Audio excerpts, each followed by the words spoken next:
दीजिए, खुदा के वास्ते मुझे माफ कर दीजिए। ये सब ड्रामा बंद कर और निकल यहाँ से। मुझे माफ कर दीजिए मेम साहब, मुझसे बहुत बड़ी गलती हो गई। मैं दोबारा नहीं करूंगी। आप जैसा बोलेंगी मैं वैसे ही करूंगी। बस खुदा के वास्ते मुझे फैक्ट्री में वापस रख लीजिए। ये सब तो कांड करने से पहले सोचना चाहिए था आसमा। मैं और क्या करती, मैं मजबूर थी। आप तो सब जानती है ना, मैं बहुत दिक्कत में हूँ। मैंने साफ साफ कहा ना, मेरे हाथ में कुछ नहीं है। और हाँ, यहाँ वापस मत आना कभी, समझी तू? मेम साहब खुदा के वास्ते मुझे काम से मत निकालिए मेम साहब। तुम लोग अंदर जाओ। मेम साहब खुदा के वास्ते मेम साहब।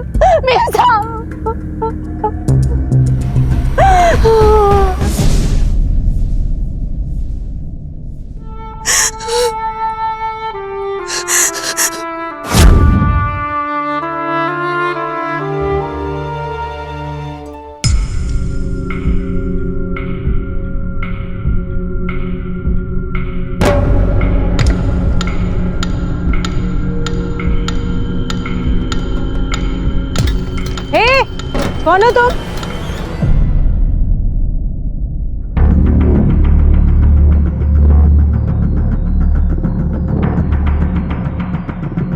सुशीला।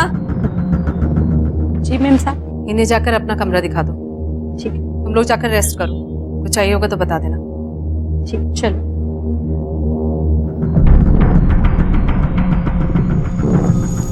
हेलो। हाँ, आ गई है वो दोनों। अब ये सेटिंग भी करके देखती हूँ। और प्लीज तुम किसी को कुछ मत बोलना, वरना प्रॉब्लम हो जाएगी। हाँ, मिलती हूँ 5 बजे वहीं।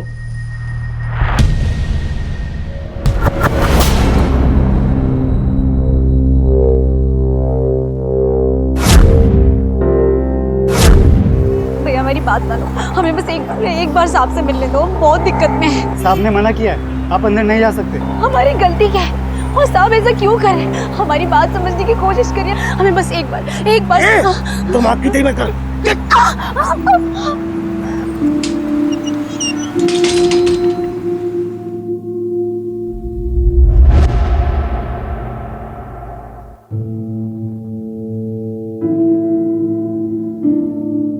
हम 21वीं सदी में पहुंच चुके हैं, लेकिन आज भी भारत और दूसरे विकासशील देश बेरोजगारी के अभिशाप से जूझ रहे हैं। एक तरफ बेरोजगारी और दूसरी तरफ महंगाई।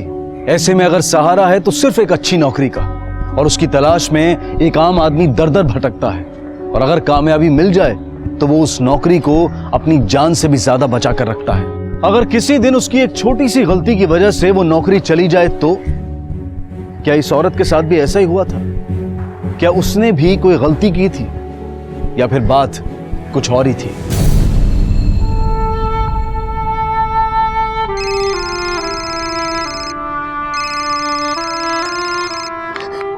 हेलो। नहीं, वो हमारी बात नहीं मानी। हमने बहुत बोला उसे, लेकिन उसने हमें काम पे वापस नहीं रखा। अल्लाह कसम।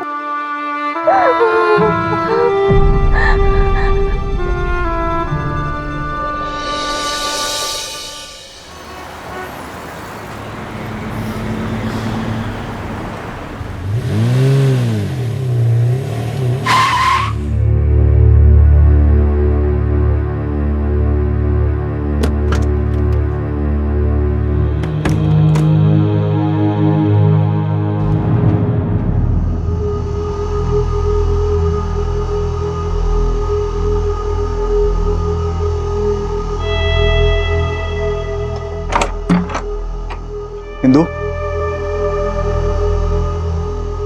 मैनर्स भूल गए हो क्या तुम? बिना नॉक किए अंदर कैसे आ गए? शायद तुम भूल गई हो कि हम दोनों का बेडरूम है। ये नया नाटक क्या है? ये दोनों औरतें यहाँ पे क्यों आई है? अब क्या हुआ? क्या बात कर रहे हो? मॉम डैड प्लीज, अब आप लोग बस भी करोगे?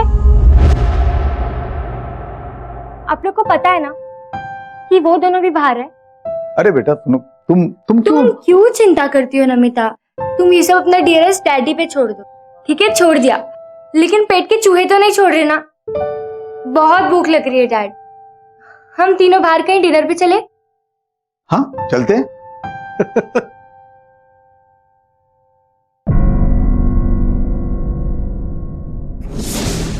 भैया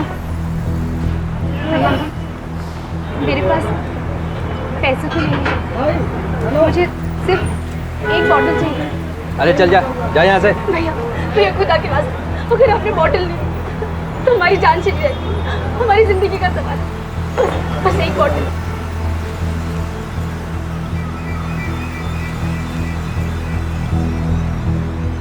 ये ले।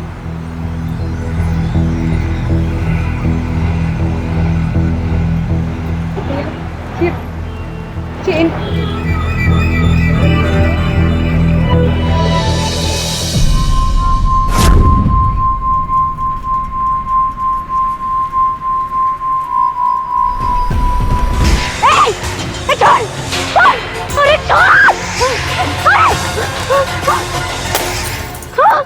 अरे ये क्या किया?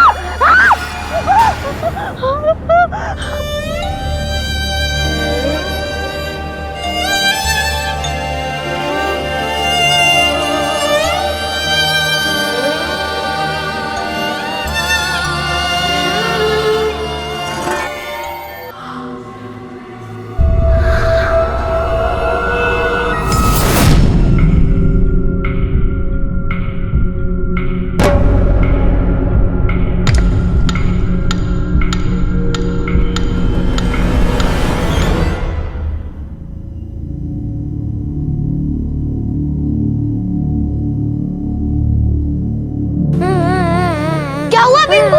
क्या हुआ? क्या हुआ? लगी क्या? रो मत पिंकू, बैठ जा। तू रो मत, मैं निकालता हूँ।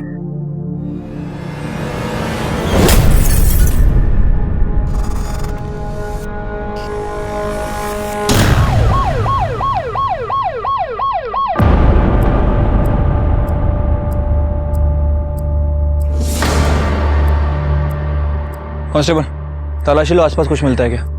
और तुम बॉडी को तलाशी लो।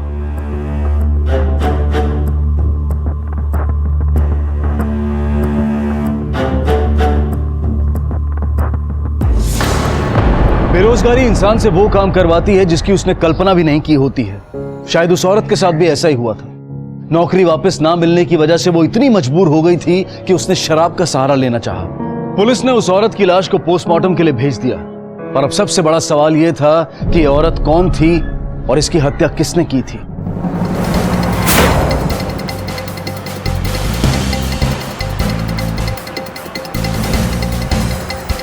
एक्सक्यूज मी, इसे जानते हैं? हाँ सर, ये तो कल मेरी दुकान पर आई थी। भैया हमको एक बॉटल दे दो। क्या हुआ इसे? आसमान अंसारी नाम है इसका मर्डर हो गया। कुछ पता है इसके बारे में? नहीं सर, इसे मैं नहीं जानता और नाम भी पहली बार सुन रहा हूँ। हाँ, कल ये मेरी दुकान पर आई थी शराब की बोतल लेने, अब कुछ डरी हुई थी। क्यों? देखने में शराबी लग रही थी। नहीं सर। थैंक यू सर, यह है विक्टिम का postmortem report. Sir, postmortem report. Victim के पेट में बड़ा घाव है बॉटल का और पूरी बॉडी पर छोटे छोटे स्ट्रगल के निशान। हाँ सर, और पुराने घाव भी हैं और सिगरेट के निशान तो जगह जगह हैं। मतलब इसके साथ बहुत सालों से बुरा बर्ताव हो रहा था। हाँ सर, वो शराब की दुकान का मालिक भी कह रहा था कि वो देखने में काफी डरी डरी लग रही थी। ये घबराई हुई थी, अब कुछ डरी हुई थी। सर, पोस्टमार्टम रिपोर्ट के हिसाब से उसकी बॉडी में अल्कोहल नहीं मिला है। सर, इसका मतलब यह हुआ कि मर्डर के 24 घंटे पहले तक उसने शराब को हाथ भी नहीं लगाया था। उसके फोन से कुछ मिला? नहीं सर, फोन पूरी तरह से टूट चुका था। मैंने उसके कॉल रिकॉर्ड्स मंगवाए हैं, लेकिन सर एक टिकट मिला है दादरी का। दादरी? हो सकता है वो वहीं की रहने वाली हो। तुम दादरी जाओ और वहां की पुलिस से कांटेक्ट करो। उनकी मदद से तुम्हें इसके घर का पता मिल सकता है, क्योंकि दादरी बहुत छोटी सी जगह है। मुझे लग रहा है कि इस टिकट और उसके मर्डर में कोई ना कोई कनेक्शन तो है। Okay sir.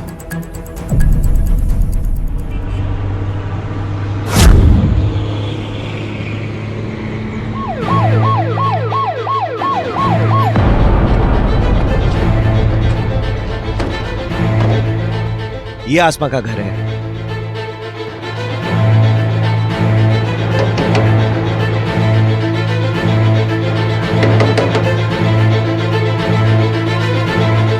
बेटा आसमान अंसारी का घर यही है? अरे कौन है? मुंह क्यों नहीं खोलती? क्यों नहीं खोली? तुम आसमा के पति हो? हाँ तो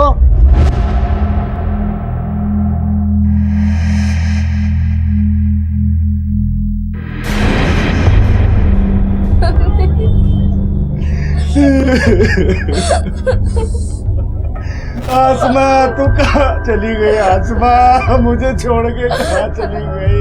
मैं कैसे जीऊंगा आसमा? मैं कैसे जीऊंगा? आसमा दिल्ली गई थी और वहां उसका मर्डर हुआ। आसमा दिल्ली क्यों गई थी, कुछ पता है? वो अपने मालकिन के पास गई थी काम मांगने, मिसेस सिंह के पास। साहब जरूर उसी ने कुछ किया होगा साहब। मैं उस औरत को नहीं छोड़ूंगा साहब, नहीं छोड़ूंगा उस औरत को साहब, नहीं छोड़ूंगा। मैं उस औरत को जान से मार डालूंगा साहब। मेरे आसमा को उसने मारा। फैजल और आसमा के बारे में कुछ जानते हो? हाँ साहब, वो 1 महीना पहले ही यहाँ आए थे। फैजल है ना साहब, 1 नंबर का शराबी है। अब सब क्या बताऊँ, इनके घर से तो रोज मारने पीटने की और रोने की आवाजें आती है। अब घर के अंदर क्या चलता है ये किसको पता होगा? गांव के लोग कह रहे हैं कि फैजल 1 नंबर का शराबी है, पूरे दिन शराब के नशे में धुत रहता है। गांव में ज्यादातर लोग उससे बात भी नहीं करते। वर्मा साहब, ऐसे लोगों को दुश्मन बनाने में ज्यादा टाइम नहीं लगता है। आप एक काम कीजिए, यहाँ रहकर फैजल पर नजर रखिए। वो कह रहा था आसमा दिल्ली गई है किसी मिसेस सिंह से मिलने। वो अपने मालकिन के पास गई थी काम मांगने, मिसेस सिंह के पास। मैं दिल्ली जाकर सिंह फैमिली से बात करता हूँ।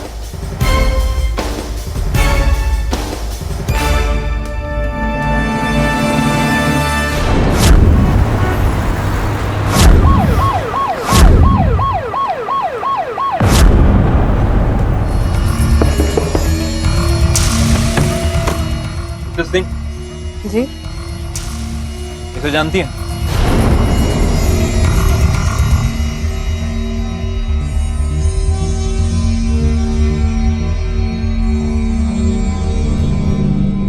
पर आसमा को हुआ क्या? उसका मर्डर हो गया। हमें पता चला है कि 2 दिन पहले वो आपसे मिलने आई थी, अपना काम वापस मांगा। तो जानती है इसके बारे में? खुदा के वास्ते मुझे काम से मत निकालिए मेम साहब। मेम साहब, मैं तो खुदा के वास्ते मेम साहब। नहीं, मैं पिछले 1.5 महीने से उससे नहीं मिली। देखिए, हमें पक्का इन्फॉर्मेशन मिली है कि वो आपसे मिलने यहाँ दिल्ली आई थी। कुछ छुपा तो नहीं रही ना आप? नहीं सर, अगर मैं उससे मिली होती तो मैं आपसे ये बात छिपाती क्यों? आसमा हमारी फैक्ट्री में काम करती थी, पर 1.5 महीने पहले उसे काम से निकाल दिया। उसके बाद मैं उससे नहीं मिली। क्यों निकाला उसे काम से? वो तो मुझे नहीं पता। किसे रखना है किसे निकालना मेरे हस्बैंड डिसाइड करते हैं। मैं सिर्फ मैन्युफैक्चरिंग संभालती हूँ। ठीक है, थैंक यू।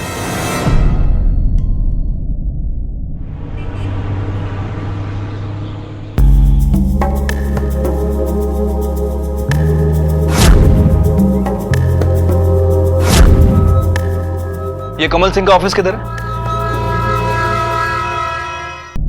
आसमा का खून हो गया? अरे बाप रे, ये तो बड़ी दुख की बात है। तो आपका ये मानना तो नहीं है कि उसके खून के पीछे मेरा हाथ है? देखिए सर जी, वो मेरे फैक्ट्री में काम करती थी बस। आसमा को फैक्ट्री से क्यों निकाला आपने? कामचोर थी, असल में उसको नौकरी करनी नहीं थी। आसमा काम मांगने वापस आई थी ना। तो फिर तुम्हारा वॉचमैन ये क्यों कह रहा था कि उसके मर्डर के 2-3 घंटे पहले वो तुमसे मिलने आई थी? हो सकता है आई होगी, लेकिन मुझसे नहीं मिली। आप चाहिए तो सीसीटीवी फुटेज चेक कर लीजिए। वो तो हम चेक करेंगे। फिलहाल हमें आपके फैक्ट्री के वर्कर से बात करनी है। बिल्कुल सर जी, अरे पूरी फैक्ट्री आपकी है, आप जिसे चाहे जो चाहे पूछ सकते हो। कहीं जाने की तैयारी है क्या? जा नहीं रहा हूँ, बस जाते रहता हूँ काम के सिलसिले में, इसलिए तैयार रखा है, बस उठाया चल पड़ा। ठीक है जी। सर जी, आसमा तो बहुत मेहनती लड़की थी, और उसका वो पति, वो तो घर पे बैठा रहता और उसके पैसे पे सिर्फ दारू पीता रहता था। और अगर वो पैसे ना देती तो बेचारी को बहुत मारता था। वो अपनी बेटी को भी पढ़ा रही थी और अपने पति का खर्चा भी उठा रही थी, और उसके लिए ये नौकरी वापस मिलना बहुत जरूरी था। 1 नंबर की कामचोर थी वो, हमेशा मीम साहब और साहब जी को मस्का लगाती रहती थी। इस फैक्ट्री में काम का माहौल कैसा है? कमल और इंदु अच्छे लोग हैं ना? अच्छे नहीं साहब, वो लोग तो बहुत अच्छे हैं, और खासकर कमल साहब, वो तो हम सबको अपने परिवार की तरह मानते हैं। बस उनकी यही बात इंदु मैम साहब को ज्यादा पसंद नहीं। कब से काम कर रही हैं यहाँ पे? कुछ 2-3 महीनों से। पर क्या? कुछ नहीं सर। बोलिए, क्या बोलना चाहती हैं? सर हो ना हो इस फैक्ट्री में कुछ ना कुछ अजीब जरूर चल रहा है। सर कमल सिंह ने सारी बातों का जवाब सीधे सीधे दिया, लेकिन उसकी बीवी इंदु, सर ऐसा लग रहा था कि कुछ ना कुछ छुपा रही है। और सर फैक्ट्री के सारे वर्कर कमल को ज्यादा पसंद करते हैं, लेकिन इंदु से उन्हें उतनी ही प्रॉब्लम है। आसमा की बॉडी हमें जहाँ मिली है वो जगह कमल के घर और फैक्ट्री के बीच में है। ठीक है, सबके कॉल रिकॉर्ड निकलवाओ। कोई तो ऐसा होगा जो आसमा से टच में था और जानबूझकर हमसे छुपा रहा है। आसमा के कॉल रिकॉर्ड आ गए? फिलहाल तो नहीं सर, थोड़ा वक्त लगेगा। जैसे आते हैं मुझे बताओ। Okay sir.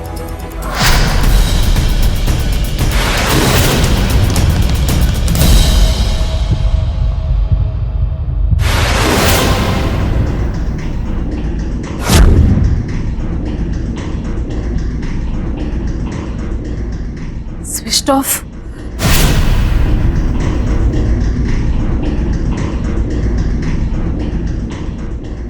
क्यों बंद कर रखा है?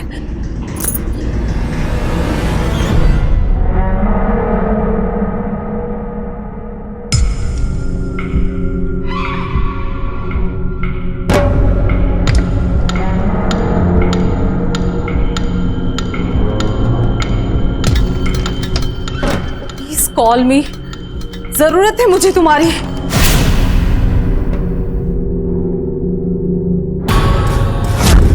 कहाँ हो तुम?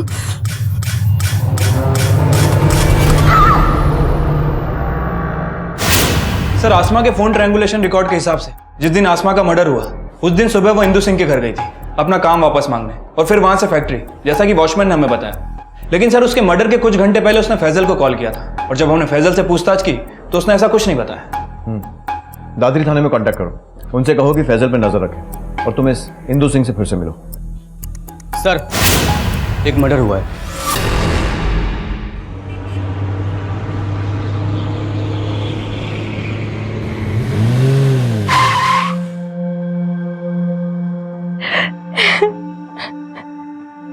मॉम,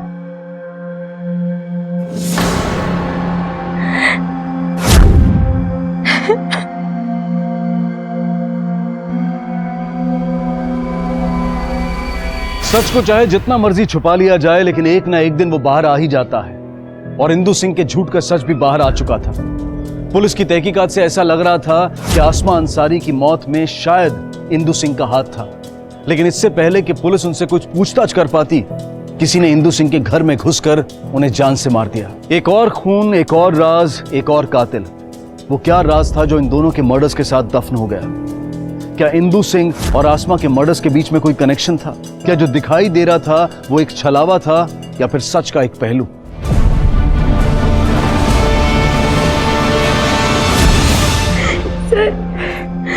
सर जब मैं स्कूल से आई थी तो मॉम वहाँ फ्लोर पे सब जगह खून फैला हुआ था सर। मैंने आवाज दी थी पर साहब मैं सोई हुई थी, फिर मैं बाहर आई तो मेम साहब जमीन पर गिरी हुई थी और उनके सर से खून बह रहा था मेम साहब के। फिर मैंने आपको फोन किया साहब, और उसके बाद नमिता बेबी घर आई थी। जब मर्डर हुआ तब तुम दोनों कहाँ थे? हम दोनों फैक्ट्री में। पता नहीं साहब, हिंदू के साथ ये सब किसने किया। थोड़ा ऊंचा बोलती थी, गुस्सा बड़ा जल्दी आता, लेकिन गुस्से के लिए कोई इसको मार दे ऐसा तो नहीं लगता। आसमा दादरी से दिल्ली आती है अपनी नौकरी वापस मांगने, इंदु सिंह से मिलती है, लेकिन इंदु हमसे ये बात छुपाती है। मैं पिछले 1.5 महीने से उससे नहीं मिली। फिर आसमा को कोई मार देता है और उसके 6 दिन के अंदर इंदु सिंह का मर्डर होता है उसके अपने घर में। पर जहाँ सोचने वाली बात यह है कि मर्डर वेपन इंदु सिंह की बॉडी के पास में ही मिला। मतलब कातिल ने ना तो उसे छुपाया ना ही अपने साथ ले गया, यानी कि वो या तो बहुत हड़बड़ी में था या फिर बहुत ही शातिर। सर मैंने मर्डर वेपन को फॉरेंसिक के लिए भेज दिया है, जल्दी रिपोर्ट आ जाएगी। सर एक बात तो कंफर्म है कि जिसने भी इंदु का मर्डर किया वो उससे काफी गुस्से में था, काफी बुरी तरह से सर पे वार किया गया। लेकिन लगता नहीं कि कातिल मर्डर करने के इरादे से घर में आया था, क्योंकि ना तो घर में कोई फोर्स एंट्री हुई है ना ही कुछ चोरी हुई है। ऐसा लगता है कि वो इंदु सिंह को बहुत अच्छे से जानता था। सर जिस दिन इंदु का मर्डर हुआ उस दिन सुनीता और हेमा ये दोनों फैक्ट्री में थी। सुशीला के बयान के मुताबिक वो घर में थी, अपने कमरे में सो रही थी। सर ऐसा कैसे हो सकता है? उसी घर में इंदु का मर्डर हो जाता और इसे पता भी नहीं चलता। सर कहीं ऐसा तो नहीं कि इस मर्डर में सुशीला भी इन्वॉल्व है? हो सकता है, लेकिन इसके अलावा और भी बहुत सारे लोग हैं जिनके पास मोटिव था इंदु सिंह का मर्डर करने का। आसमा का पति फैजल, या फिर फैक्ट्री का कोई वर्कर, या फिर सुनीता या हेमा। सर सुनीता और हेमा इन दोनों को इंदु ही अपने घर लेकर गई थी। सर ये दोनों ऐसा क्यों करेंगी? अजीब बात तो वही है कि फैक्ट्री के सिर्फ 2 ही वर्कर्स क्यों उसके घर में रह रहे थे। इन सब पे नजर रखो, पता करो कि ये कहाँ जाते हैं, किससे मिलते हैं। फैजल का फोटो लो और आसपास पूछताछ करो, और दादरी पुलिस स्टेशन में कहो कि पता करें कि फैजल इंदु सिंह के मर्डर के टाइम पर कहाँ था। Okay sir. हाँ सर, एक लड़के को देखा था, हाँ उनके दरवाजे पर खड़े होकर उनके घर को घूरता रहता था। मैंने 1-2 बार पूछा भी, लेकिन वो भाग गया।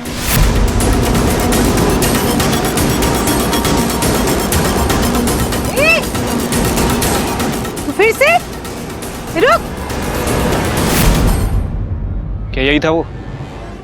नहीं सर, मैंने बताया ना आपको, वो लड़का था, वो 14-15 साल का लड़का था, और इस आदमी को तो मैंने पहले कभी देखा भी नहीं। उसका स्केच बनवा सकते हो आप? हाँ सर, ट्राई कर सकती हूँ। ठीक है। पता नहीं सब कौन है ये, पहले कभी देखा नहीं इसको। बेटा तुमने? नहीं सर, मैंने भी इसे कभी नहीं देखा।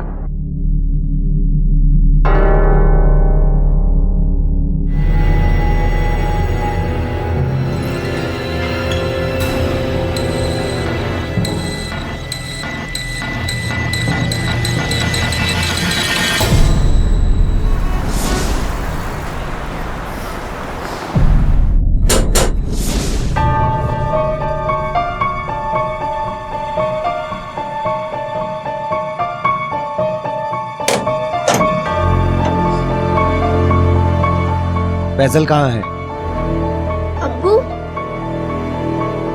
अब्बू तो बाहर गए हैं। पिछले 2 दिन से हम अकेले हैं। ये चोट कैसे आई? कमीने, बिल्कुल अपनी माँ पे गई है। सना तुम यहाँ पे नहीं रह सकती, लेके चलो इसे।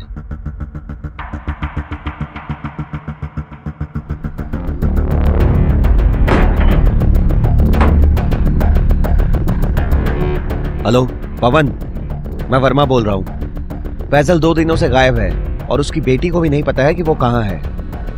मैं अपने खबरियों को उसके पीछे लगा देता हूँ। ठीक है वर्मा, आप मुझे अपडेट करते रहिएगा। Thank you sir. फैजल 2 दिन से लापता है सर। इसका मतलब ये हुआ कि इंदु सिंह के मर्डर का उसके पास मोटिव भी है और मौका भी। जहाँ हो सकता है कि फैजल दिल्ली आया हो, पता करो, और उसके कॉल और ट्रायंगुलेशन रिकॉर्ड्स भी निकलवाओ। Okay sir. सर मुझे लग रहा है कि इस मर्डर में फैजल का ही हाथ है। जरूरी नहीं है। जहाँ विनीता ने उस लड़के को भी सिंह के घर के आसपास घूमते हुए देखा था, हो सकता है वो किसी फैक्ट्री वर्कर का बेटा हो। फैजल के साथ साथ इस लड़के के बारे में भी पता करो, स्पेशली इंदु सिंह के साथ इसका कनेक्शन। जहाँ ये केस जितना साफ दिख रहा है उतना है नहीं, कोई तो राज है जिससे अभी भी पर्दा उठना बाकी है।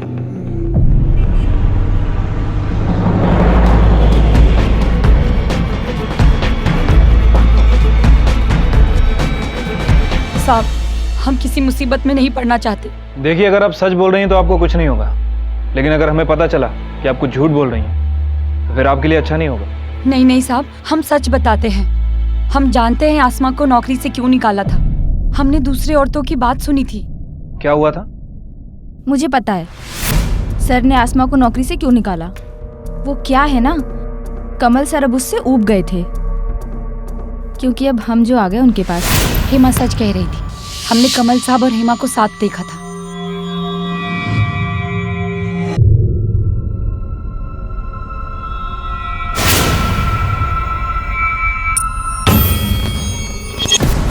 हाँ साहब, ये तो सब औरतों को पता है इस फैक्ट्री में। अब कमल सर के बारे में कोई कुछ कहता नहीं था बस। कमल की वाइफ इंदु जानती थी इस बारे में? हाँ, उन्हें इस बात से कोई दिक्कत भी नहीं थी, तभी तो वो हमें अपने साथ घर लेके गई। लेकिन इंदु हेमा और सुनीता को अपने घर लेकर क्यों गई? सर जी, हेमा को तो मैडम सर के लिए ही लेकर गई थी, और सुनीता तो उनकी खबरी थी। फैक्ट्री में सर पे नजर रखती थी और घर जाके मैडम को खबर देती थी। और एक दिन कमल सर की नजर सुनीता पे भी पड़ गई।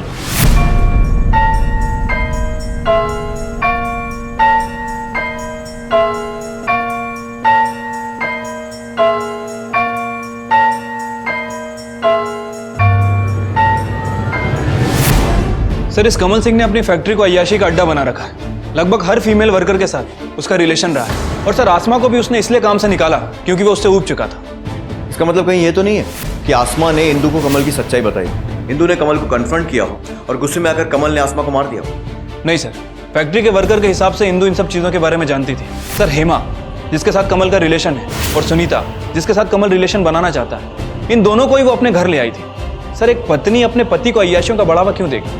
सर, थोड़ा अजीब लगता है। जहाँ कई बार लोग अपनी शादी बचाने के लिए हर मुमकिन कोशिश करते हैं, फिर चाहे वो कितनी अजीब क्यों ना हो। लेकिन ये बातें कंफर्म करने के लिए हमें कमल सिंह से बात करनी पड़ेगी। कुछ तो है जो हम मिस कर रहे हैं, कुछ ऐसा जो इंदु और आसमा दोनों के मर्डर को कनेक्ट करता है। फैजल का कुछ पता चला? नहीं सर, उसका फोन स्विच ऑफ है, लेकिन मैंने खबरियों को अलर्ट कर दिया।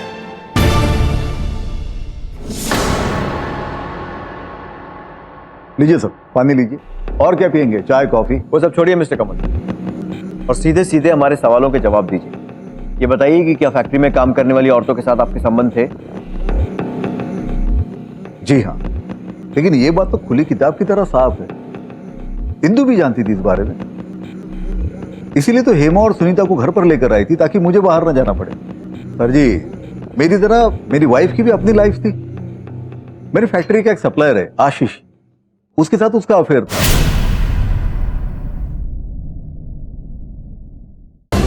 बेटा डरो मत, खुलकर बताओ, पापा मम्मी बहुत लड़ते थे? लड़ते थे सर, पर कपल्स के बीच लड़ाई होना तो नॉर्मल है ना। मॉम डैड की अपनी अपनी लाइफ थी, it's not a big deal. आजकल डिवोर्स होना या अलग होना कोई बड़ी बात नहीं है। फिर मॉम डैड इस शादी में सिर्फ मेरे लिए ही साथ में थे। जब भी डैड घर से बाहर जाते थे, मैं उन्हें बहुत मिस करती थी। इसके लिए मॉम ने ये सब किया। डैड ज़्यादातर घर पे रहे और इसलिए मॉम हेमा और सुनीता को घर ले आई। दोनों पति पत्नी को एक दूसरे के जीने के अंदाज से कोई परेशानी नहीं थी, तो फिर इंदु सिंह का मर्डर किस कारण से हुआ था? और यह आशीष कौन था? क्या इंदु सिंह के मर्डर में उसका हाथ था? इस केस की शुरुआत हुई थी आसमा के मर्डर से, जो कमल की फैक्ट्री में एक वर्कर थी। पर इंदु सिंह के मर्डर के बाद अब ये एक डबल मर्डर केस में तब्दील हो चुका था। आखिर क्या कनेक्शन था फैक्ट्री की मालकिन और उसी फैक्ट्री के वर्कर के मर्डर के बीच? पुलिस पता कर रही थी, लेकिन अब तक की तहकीकात और सारे सबूत इशारा कर रहे थे फैजल की तरफ। पुलिस फैजल को ढूंढ रही थी और आखिरकार उन्हें फैजल के बारे में एक टिप मिली। अरे एक चाय देना भाई। अरे एक चाय दो यार, कब से मांग रहे हैं।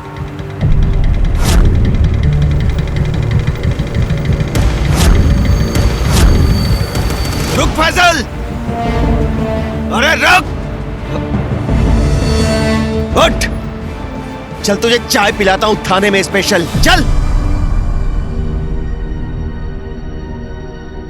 जिस बात से इंदु सिंह को मारा गया था, उस पर घर के सारे मेंबर्स के फिंगरप्रिंट्स हैं, इसीलिए किसी पर शक नहीं किया जा सकता। अब या तो शायद कोई घर का भेदी है या फिर कातिल बहुत शातिर है कि उसने एक भी सबूत नहीं छोड़ा। हेलो, क्या? ठीक है, वेरी गुड सर। फैजल मिल गया, उसे दिल्ली ला रहे हैं। हमने कुछ नहीं किया साहब, हमने कुछ नहीं किया साहब। साहब हमें यहाँ क्यों लाए साहब? हमने कुछ नहीं किया साहब। एक तो हमारी बीवी मर गई साहब, ऊपर से आप लोग। बहुत बेचारा है ना तू। चल अब ये बता, इंदु सिंह के मर्डर वाले दिन कहाँ था तू? हम किसी इंदु सिंह को नहीं जानते साहब। अरे साहब, किसी इंदु सिंह को नहीं जानता?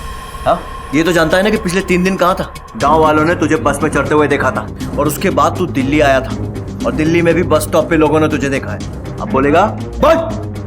हाँ साहब, हम दिल्ली गए थे, हमारे अंदर गुस्सा बहुत था साहब। उस इंदु सिंह ने हमारी बीवी को मार दिया था साहब, आसमा को मार दिया था साहब, और मैं भी उसे मारने वाला था, लेकिन साहब मैंने उसे नहीं मारा साहब। हम तो रास्ते में शराब पी के गिर पड़े थे साहब, और वहाँ हम कितनी देर पड़े रहे हमें कुछ नहीं मालूम साहब। हम सच बोल रहे हैं। हुआ करके जो तू बोल रहा है ना, तेरे फोन रिकॉर्ड्स भी वही बोले, नहीं तो पुलिस का डंडा तेरी सारी शराब उतार देगा, समझा?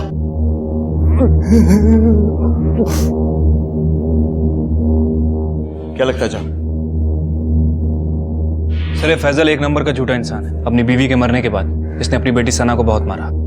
इसकी बातों पर भरोसा तो नहीं किया जा सकता। इसके दिल्ली आने से लेकर इंदु सिंह के मर्डर तक के इसके कॉल ट्रायंगुलेशन रिकॉर्ड्स निकलवाओ और इसका पूरा मूवमेंट ट्रैक करो, तभी पता चलेगा इसकी बातों में कितनी सच्चाई है। सर, आशीष शर्मा आ गया है। भेजो केबिन में। जी सर। सर, आपने मुझे यहाँ क्यों बुलाया सर? मेरा किसी से कुछ लेना देना नहीं है। घबरा क्यों रहे हो? अगर तुमने कुछ नहीं किया है तो पूछताछ के बाद चले जाना। पहले हमारे सवालों के जवाब तो दे दो। इंदु सिंह और तुम्हारा क्या रिलेशन है? कुछ नहीं। सच सच जवाब देना। लॉकअप यहाँ पास में ही है। सर मैं बस उनकी फैक्ट्री में प्लास्टिक के पैकेट सप्लाई करने जाता था, बस वहीं उनसे पहचान हुई और हमारी दोस्ती हो गई। अगर ये शादी तुम बचाना चाहती तो रोज रोज फैक्ट्री के चक्कर काट के जासूसी करना बंद कर दो, समझी? आसान नहीं होता है अपने पति को किसी और के साथ देखना। मैं किसी और के साथ चली जाऊंगी तब पता चलेगा तुम्हें। तो चली जाओ, चली जाओ, मुझे कोई प्रॉब्लम नहीं है। तुम अपनी लाइफ जियो, मुझे अपनी लाइफ जीने दो प्लीज। कमल,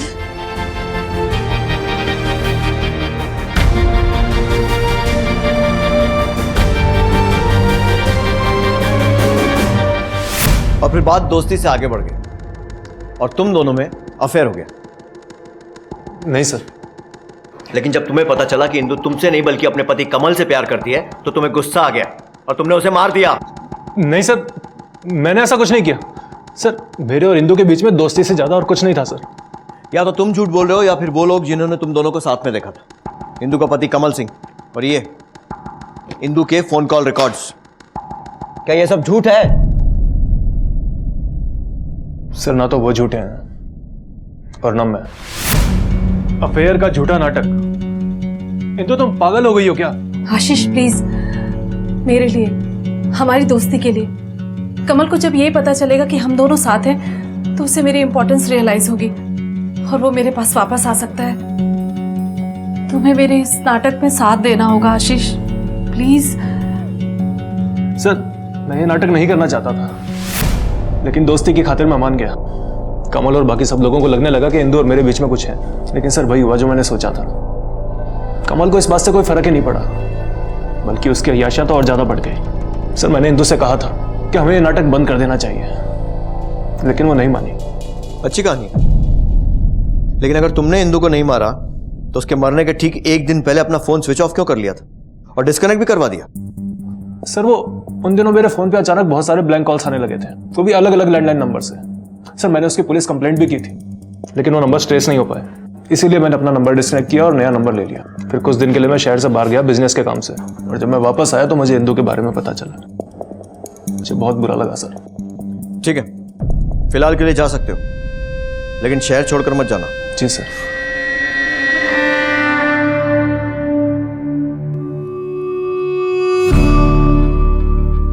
जहाज की बातें सुनकर तो लग रहा है कि ये सच बोल रहा है। पता करो कि आशीष को ये ब्लैंक कॉल किस एरिया से आते थे और कौन करता था। शायद इंदु सिंह के मर्डर से कुछ रिलेटेड हो। Okay sir. पुलिस के पास सस्पेक्ट्स की लंबी लिस्ट थी, लेकिन उनमें से एक के भी खिलाफ कोई ठोस सबूत नहीं था।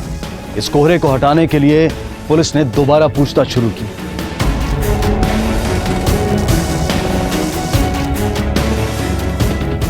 और आखिरकार कोहरा हटा।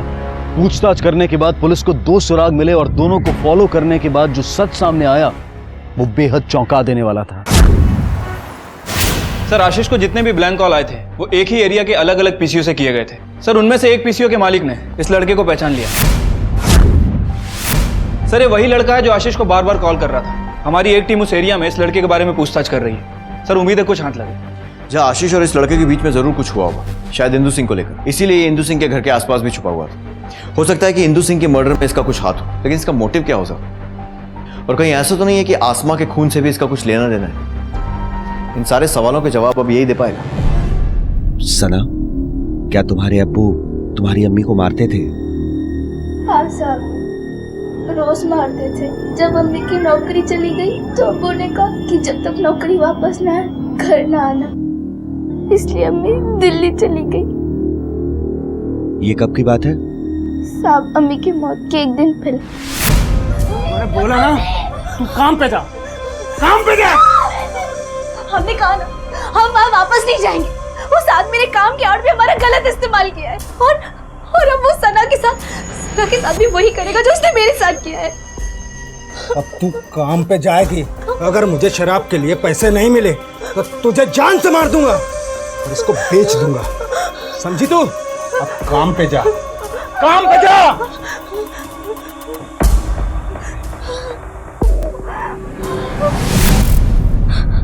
माफ कर दीजिए साहब, हमने आपको पहले कुछ नहीं बताया। हम बहुत डर गए थे। कोई बात नहीं बेटा, हम समझ सकते हैं। और जब हमने फैजल के फोन ट्रैंगुलेशन रिकॉर्ड को चेक किया तो पता चला कि जिस दिन इंदु सिंह का मर्डर हुआ था फैजल की लोकेशन वहां की नहीं थी, लेकिन जब आसमा का मर्डर हुआ फैजल की लोकेशन वहीं की थी। आसमा के नाखून में जो स्किन रेसिड्यू मिला है हो सकता है वो फैजल का हो। फोरेंसिक रिपोर्ट आ गई? नहीं सर, शाम तक आ जाएगी। एक मिनट सर। हाँ वर्मा, ठीक है सर। फैजल की बेटी सना ने बताया है कि फैजल ने आसमा को जान से मारने की धमकी दी थी।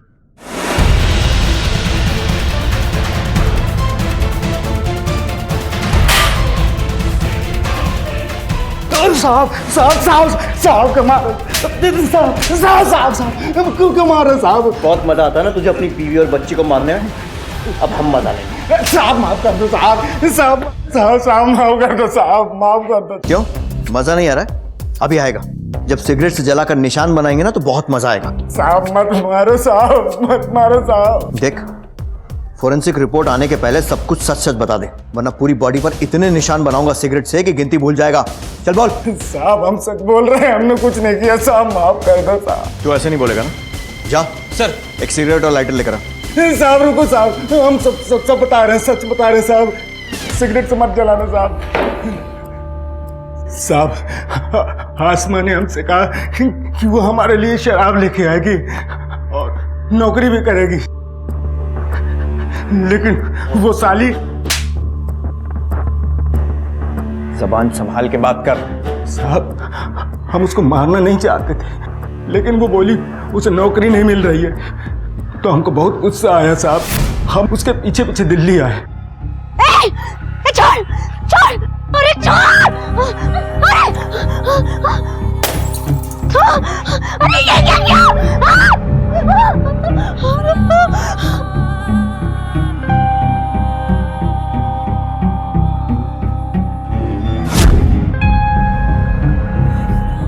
निकम्मी, एक तो काम पर नहीं गई और ऊपर से ये शराब की बोतल तोड़ दी। अरे हमने क्या किया? वो लड़का हमारे बाटू चुप। तू किसी काम के नहीं है तुझे तो। अरे तुमने क्या किया हमारे लिए? जिंदगी भर बस शराब पिया और हमें मारा है, इसके अलावा कुछ नहीं किया। जवान लड़ाती है, बहुत बकवास कर रही है। बस अब हम चुप नहीं रहेंगे। अगर तुम्हें शराब पीने तो अपने पैसों से पियो, लेकिन हम काम मांगे दोबारा वहां नहीं जाएंगे, समझे ना? नहीं जाएगी तू? हाँ नहीं जाएंगे। देखते हैं कैसे नहीं जाती तू। चल मेरे साथ। हमने कहा ना हम नहीं जाएंगे। अगर सामने आए तो देख लेना, मार देंगे। तेरी इतनी हिम्मत, तू मुझे जान से मारेगी?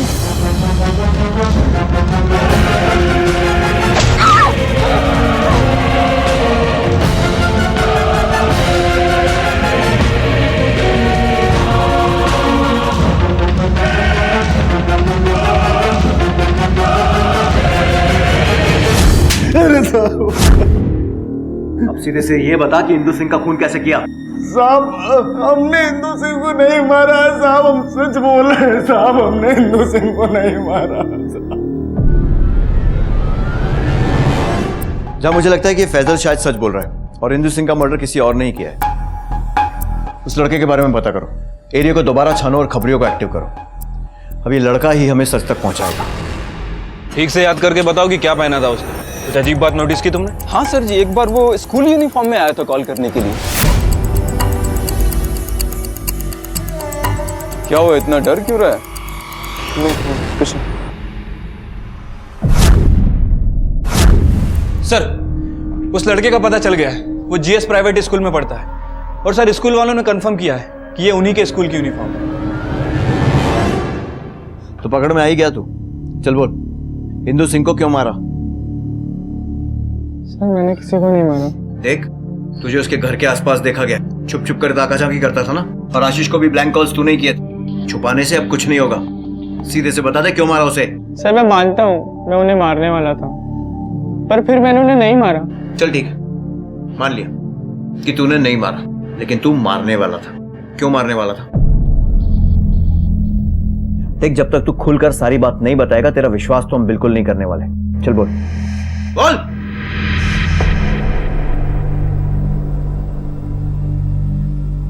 सर मैं एक बहुत अच्छा स्टूडेंट हूँ सर। स्कॉलरशिप के बेसिस पे मुझे स्कूल में एडमिशन मिला, पर दूसरे बच्चों की तरह मैं अमीर नहीं हूँ, इसलिए महंगी चीजें नहीं खरीद सकता सर इसलिए उसने मुझे पैसों का लालच दिया। पर मैं कैसे? तुम्हें पैसे चाहिए ना, वो मैं तुम्हें हर महीने दे दूंगी, बस तुम्हें मेरी मॉम को जान से मारना होगा। ये कोई एज थी मॉम के अफेयर करने की। मुझे बहुत घिन आती थी। मुझे बिल्कुल भी नहीं पसंद था कि मॉम किसी और के साथ। लेकिन तुम्हें तो अपने पापा मम्मी की लाइफस्टाइल के बारे में पहले से मालूम है ना, फिर अचानक ऐसा क्या हुआ? जब पापा के अफेयर से होने लगे तो मुझे बहुत दुख होता था। फिर धीरे धीरे आदत पड़ गई, पर मैं कभी एक्सेप्ट नहीं कर पाई। सालों से मैं ये गंदगी देखते आई हूँ। और फिर एक दिन डैड ने बताया कि मॉम का भी अफेयर चालू हो गया है। बस फिर मैंने डिसाइड कर लिया था कि अब ये गंदगी मुझे ही खत्म करनी पड़ेगी। इसलिए मैंने गौतम को कहा था, पर उस पर तो हिम्मत ही नहीं थी। सर फिर फाइनली मैंने उस दिन हिम्मत की और उनके घर गया। क्यों बंद कर रखा है?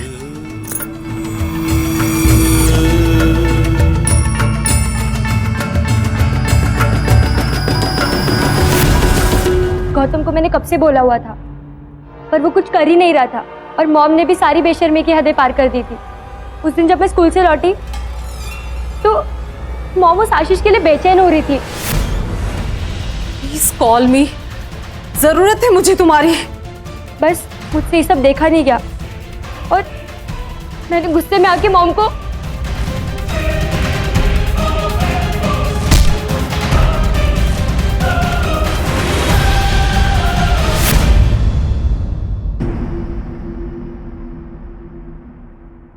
तुम्हारी बीवी का कभी अफेयर था ही नहीं। वो सिर्फ ये शादी बचाना चाहती थी और इसलिए उसने तुमसे झूठ बोला था कि शायद तुम्हें अपनी गलती का एहसास हो और तुम वापस आ जाओ। तुम क्या मॉम का कभी अफेयर था ही नहीं? तो आपने मुझसे झूठ क्यों बोला डैड? आपने मुझसे झूठ क्यों बोला? आज सभी छोड़ो, क्यों झूठ बोला आपने मुझसे? कमल सिंह, इस सब के लिए तुम जिम्मेदार हो। तुम्हारी इस अय्याशी के कारण 2 जाने गई और अब तुम्हारी बेटी जेल में सड़ेगी। अपने मर्द होने का बहुत फायदा उठाया तुम और बहुत मनमानी भी की। अफसोस की बात यह है कि कानून में तुम जैसे लोगों के लिए कोई सजा नहीं है। लेके चलो इसे। अय्याशी की एक आदमी ने, लेकिन उसका फल भुगतना पड़ा कई जिंदगियों को। कमल सिंह ने अपनी मेल ईगो, अपने अहंकार को तृप्त करने के लिए हेमा, सुनीता, फैक्ट्री की दूसरी वर्कर्स और आसमा जैसी एक मेहनती वर्कर की जिंदगी खराब कर दी। और आसमा का पति फैजल, उसने भी आसमा के साथ जानवरों से बदतर व्यवहार किया और गुस्से में आकर उसे जान से मार दिया। एक तरफ थी सना, जो अपनी अम्मी के मरने और अब्बू के जेल जाने के बाद इस भरी दुनिया में अकेली रह गई थी। और दूसरी तरफ थी नमिता, जिसे इस गंदगी ने गुनहगार बना दिया था। और ये सब सिर्फ इसलिए क्योंकि एक आदमी ने अपने मर्द होने का फायदा उठाया और न जाने कितनी ही जिंदगियों के साथ खिलवाड़ किया। अब मैं अनूप सोनी आपसे विदा लेता हूं। फिर मुलाकात होगी अगले एपिसोड में एक और चौंका देने वाले केस के साथ। तब तक अपना और अपने परिवार का ख्याल रखें और देखते रहें क्राइम पेट्रोल डायल 100। सबक एक को, सीख हम सबको। जय हिंद।